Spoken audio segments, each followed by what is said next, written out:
Acá estamos en pleno momento histórico de la ciudad de Rosario. Tenemos autonomía y son muchas cosas las que se suceden a partir de esta autonomía y mucho antes, porque hubo una reforma constitucional. En la provincia están ocurriendo muchas cosas también, a nivel nacional ni hablar. Argentina es un país que nunca da respiro y en el que nunca nos aburrimos, sea para bien o muchas veces, la mayor parte de las veces podríamos decir, para mal. Vamos a analizar esta realidad que nos atañe. La va a analizar él, que es un periodista de prestigio, de una prolífica trayectoria. Está aquí con nosotros el periodista político Carlos Colombo. ¿Cómo estás, Carlos? No será mucho, Lucas. Me quedo corto, inclusive. ¿Cómo estás? Gracias por la invitación. Como siempre, un gusto venir por este barrio. Muchas gracias por haber venido. Aparte, sos amigos de la casa y siempre muy bien recibido. Y cómo no te vamos a traer con todo lo que tenemos para hablar y con todo lo que está pasando. Y ayer la presentación del Rey Pablo. ¡Claro! Vamos a tener monarca. A lo mejor, ¿no? Con la fanfarria y todo lo demás, estaría bueno. Puede ocurrir todo. ¿Por qué no? Más. Belgrano quería un rey indio. Bueno, nosotros tenemos un rey hebreo. Tenemos lo que tenemos, pero todo empieza a partir de esta autonomía. Vamos a contarle un poco a la gente. ¿De cuente que usted sabe, yo me olvido. Vamos. No, usted tiene que contar. ¿Quiere que le cuente? No, pensé que me iba a contar usted de su perspectiva. Yo me olvido, soy grande de la ya. cuestión de la autonomía. Ya la ciudad no le va a tener que pedir permiso a la provincia ni a nadie cuando quiera pavimentar una calle. O cortar una rama, por ejemplo. También, no va a tener que pedir permiso de nadie y no va a tener que disponer del presupuesto provincial para nada. Va a tener autonomía. Pero en todo esto hay una letra muy chica también. Hay muchas cuestiones que establecer. No es algo tan simple. No. A ver, primero una alegría que esta reforma constitucional, que yo creo que podría haber sido mucho más amplia y más generosa en cuanto a algunos cambios, permita que las ciudades principales de la provincia tengan autonomía. Digo, me parece que esto va de suyo que una ciudad como Rosario tenga que pedir permiso para tirar abajo un árbol o pavimentar una calle. Pero bueno, es lo que había de la vieja Constitución y de lo que nunca se reformó. Entonces, por ese lado, sumamente interesante. Hay que ver si se está a la altura para poder construir una autonomía sólida y que mejore las posibilidades de la ciudad de Rosario. Ahora, habrá que ver también qué es lo que sale de esa autonomía. A mí lo que me preocupa, y no creo que a nadie le interesen mucho mis preocupaciones, pero que el Consejo Municipal, a través de un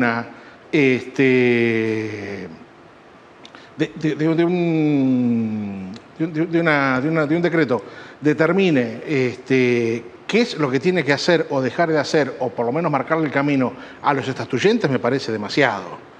Me parece que una cosa es la legislatura provincial, que hay una constitución y la constitución le dice a esa legislatura cómo se puede reformar esa constitución, y otra es decirle a los futuros estatuyentes rosarinos qué es lo que tienen que hacer. Pero bueno, creo que también hay una jugada política ahí atrás. Si no lo hubiesen hecho, si lo hubiese jugado política, quiero decir, el intendente Pablo Hapkin necesita protagonismo. Esto de los 300 años, tuvo una muy mala primera gestión.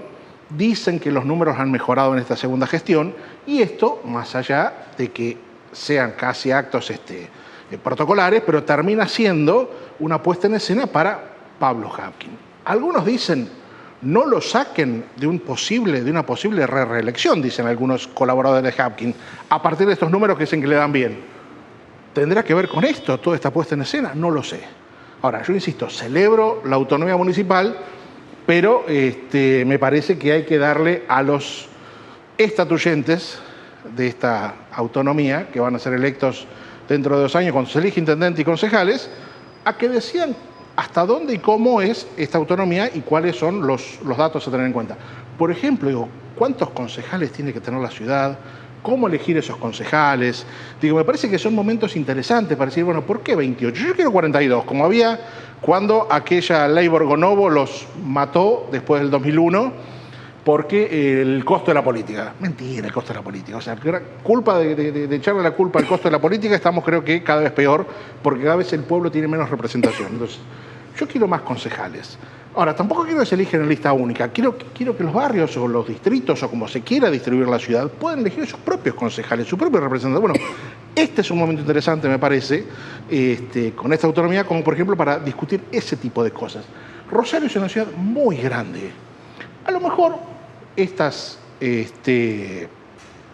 centros de distrito que se armó en su momento en la época de la gestión de Hermes Wiener, que me parece una cosa interesante para descentralizar.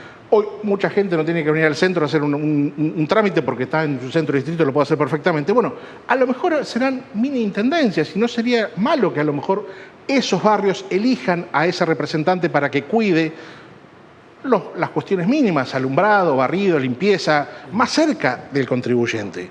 Bueno, me parece que son cosas que tendrá que discutir esta nueva autonomía que vamos a inaugurar a partir de esta ordenanza que se aprobó y bueno, pero fundamentalmente a partir de que se elijan los constituyentes, los estatuyentes y se empieza a poner en marcha.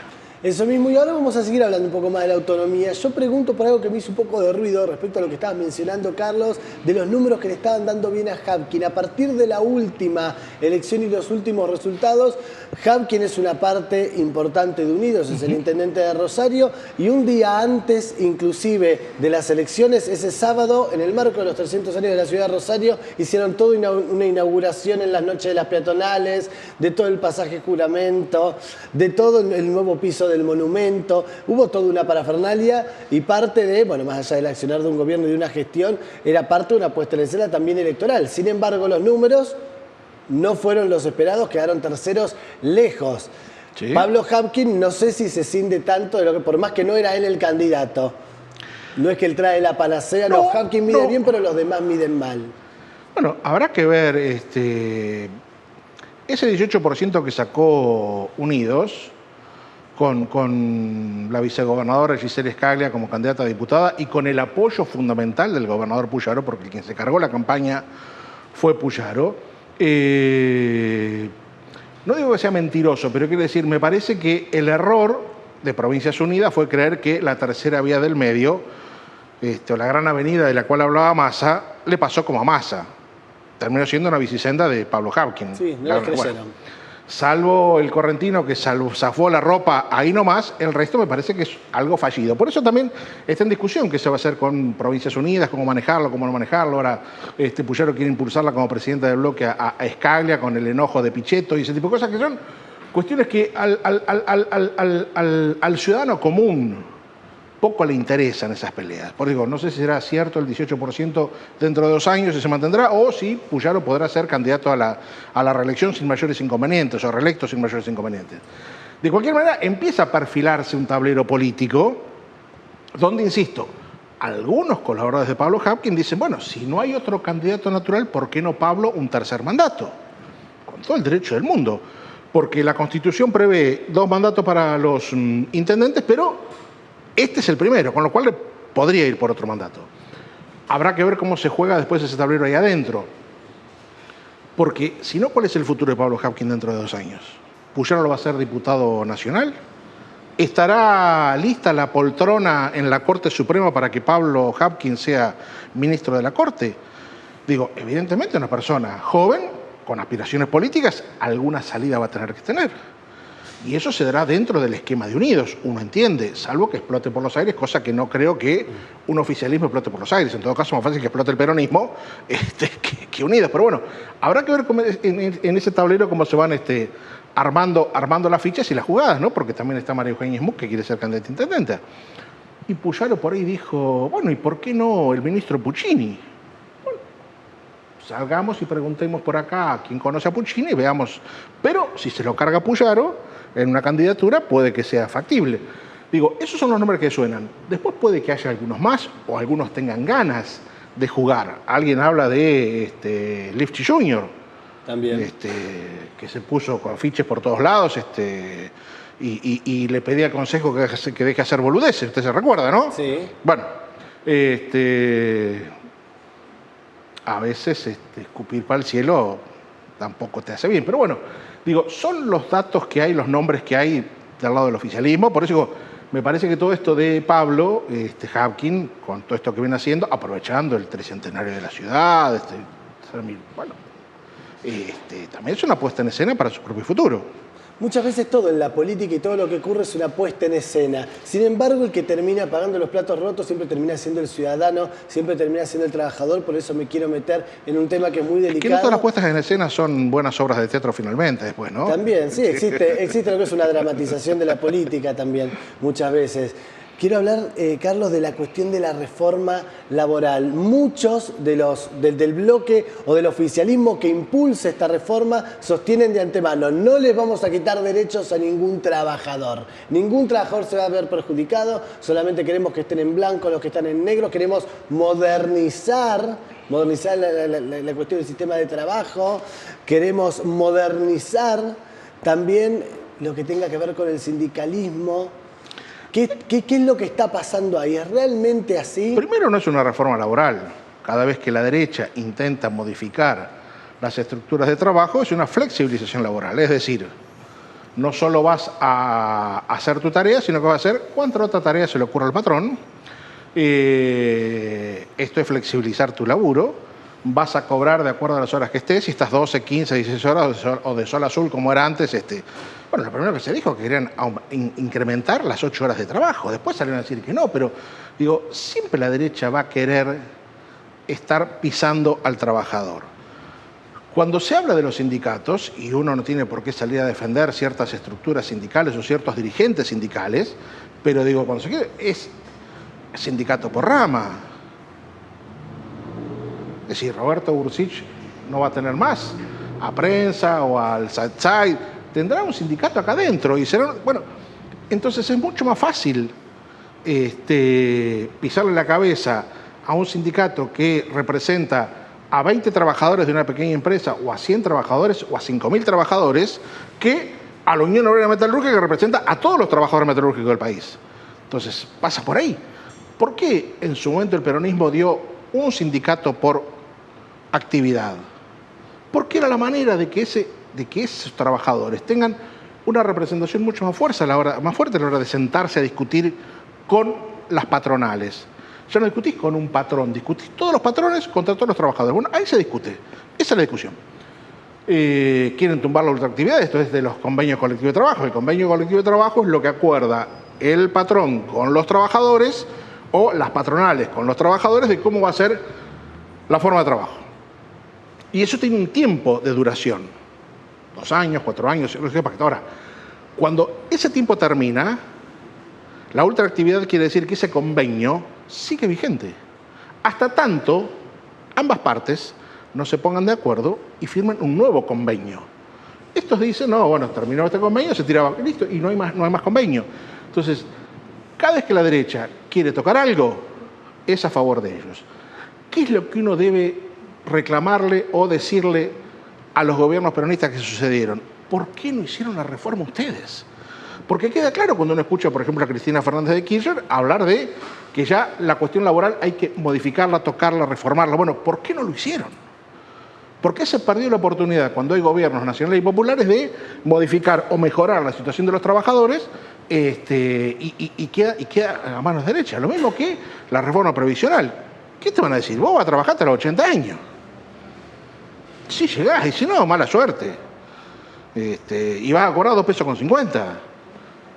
Entonces, me parece que acá lo que faltó en los gobiernos, que uno puede entender como de corte más nacional y popular, no intentaron o empezaron a discutir ese tipo de reformas para que la cosa no caiga. Pero bueno, ahora tienen el poder, tienen el peso, tienen prácticamente a punto de quedarse con la Cámara de Diputados como primera minoría. Bueno, habrá que ver si los partidos, los sindicatos, la CGT y el pueblo está a la altura para poder defender sus derechos. ¿Y qué es lo que pasa con el peronismo puntualmente, que está cada vez más erosionado y más en puntos álgidos de discusión? De discusión o de ruptura, mejor dicho, pero se está discutiendo a ver hacia dónde queremos ir todos juntos para zanjar nuestra diferencia. Va cada uno por su lado, tirándose piedras de un extremo a otro. ¿Qué es lo que está pasando ahí? Uno podría decir que el peronismo empeora favorablemente. A ver, que me gusta esa paradoja, ¿en qué sentido? Es que evidentemente el peronismo es un partido de poder. Cuando está en la oposición no sabe cómo manejarse. Entonces empieza a transformarse con los gobernadores en una federación de partidos. Entonces, Jaldo arma lo suyo para su provincia, el otro arma lo suyo, Quintela arma lo de... Y el que consigue alguna cosita no tiene ningún problema en traicionar. Hay una vieja frase que acuñaron algunos históricos dirigentes peronistas, que es: la traición cotiza en bolsa dentro del peronismo. Y el peronismo, si te tiene, digo, los dirigentes juegan para ellos porque es su supervivencia. Entonces, como no saben qué va a pasar dentro de 2 años, y más de uno sospecha que Milei se va a quedar por 2 años, por 6 años más, es decir, todos los que falta más la reelección, y tratan de acomodarse a las condiciones, porque si no se quedan afuera ellos. Alguna vez charlamos en estos mismos estudios cuando estaba toda la espuma del triunfo en la provincia de Buenos Aires del peronismo. Y lo que uno advertía o decía es: ojo que acá jugaron los intendentes. Los intendentes salieron a jugar para mantener sus concejales, para poner sus diputados o sus senadores. Cuando fue la nacional, esos intendentes ya habían logrado lo suyo. Entonces el trabajo no fue el mismo y el resultado fue evidentemente distinto. Entonces el peronismo tendrá que sentarse a plantear cómo sigue. Digo, es algo similar a lo que le pasó en el 83 cuando gana Alfonsín. Vos recordarás que el peronismo, vos no porque no habías nacido, pero no importa, sos una persona leída y que conoce, el peronismo se partió en 2 pedazos. La Renovación y los históricos. Odeón y no me acuerdo cómo se llama el otro teatro donde se habían juntado. Bueno, finalmente, después, la crisis del radicalismo con Alfonsín a la cabeza termina generando el liderazgo de Carlos Menem. Eso mismo. Y si hablamos de Carlos Menem, estamos diciendo algo similar a lo que está pasando ahora. El industricidio, vender absolutamente todo. Acordate que se hablaba de vender las joyas de la abuela. Bueno, algo que después otro gobierno peronista tuvo que venir a reconquistar. Digo, la recuperación de los trenes, la recuperación de aerolíneas, la recuperación de las jubilaciones en manos del Estado. Bueno, y este gobierno quiere hacer absolutamente todo lo que hizo Menem y un poco más. Redoblan la apuesta.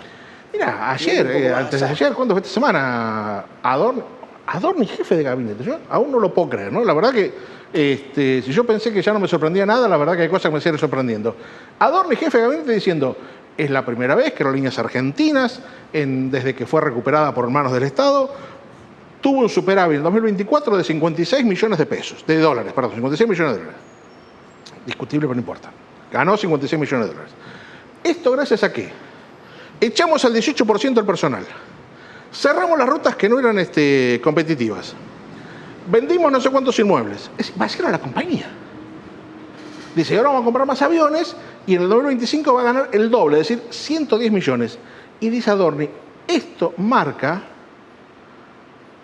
que el camino de esta empresa, la Aerolínea Argentina, es su privatización. Es decir, tenés una empresa del Estado que da superávit y la vendés, la regalás. Bueno, más parecido al menemismo no hay. Y el menemismo era peronista en una primera instancia. Exactamente. Inclusive. Esta sería la primera vez que un gobierno no peronista puede destruir el Estado. Porque el peronismo lo pudo hacer porque era peronismo y estaba Menem. Vender absolutamente todo lo que había generado Perón. Cuando lo quiso hacer Macri no pudo, cuando lo quiso hacer de la Rúa no pudo. Esta sería la primera vez que un gobierno no peronista puede destruir el Estado. Ahora, yo me acuerdo cuando Alberto Fernández, antes en la época en la que ganó Macri, no por parafrasearlo, no por reivindicarlo, pero sí pintó un panorama que parecía interesante en su momento, cuando dijo que el peronismo había sido todo y tenía que juntarse y redefinir hacia dónde quería ir. Pero el peronismo había sido, bueno, revolucionario con Perón, fue progresista con Néstor, antes fue neoliberal con el Turco, con Menem. Fue progresista con Néstor y él dijo en su momento que fue patético con Cristina. Me pregunto qué calificativo pudo haber puesto para definir su propio gobierno y su propio mandato. Pero mi pregunta es: ¿hacia dónde debería dirigirse el peronismo ahora? Eso lo tendrá que definir el peronismo. Yo creo que debe reconfigurarse en lo que tiene que ser un partido, poder tener elecciones internas, definir por ahí ese tipo de cosas. Digo, no tenerle miedo a las internas. Los amontonamientos no siempre dan buenos resultados cuando no hay un líder, porque digo, uno puede criticar o no el gobierno de Néstor y de Cristina. Yo puedo tener mi mirada y decir el gobierno de Néstor fue sensacional, El segundo gobierno de Cristina fue muy bueno y el tercero fue un poco más complejo en algunas cuestiones. Ahora, otros podrán decir fue un desastre, no les gustó, lo que quiera. Ahora, tanto Néstor como Cristina eran líderes. El problema es que cuando gana Alberto, no era un líder. Alberto llega porque Cristina le dice, vos vas a ser presidente. Estuvo bien, estuvo mal, lo discutirá la historia. Es decir, el peronismo necesita líderes. Y como Cristina no podía llegar sola, lo pone Alberto. Alberto tendría que haber hecho lo que dijo Cristina, es decir, si a vos viene alguien y te dice, mira, yo soy el jefe, yo tengo esto, pero vos vas a hacer tal cosa porque yo... Bueno, o jugamos juntos, o yo digo, no, te agradezco mucho, yo no voy. Entonces, cuando un pavote como Alberto se cree que el líder es él, y ahí la complicamos. De cualquier manera, estaba leyendo declaraciones de un dirigente metalúrgico de Zárate Campana, uno de los lugares más importantes.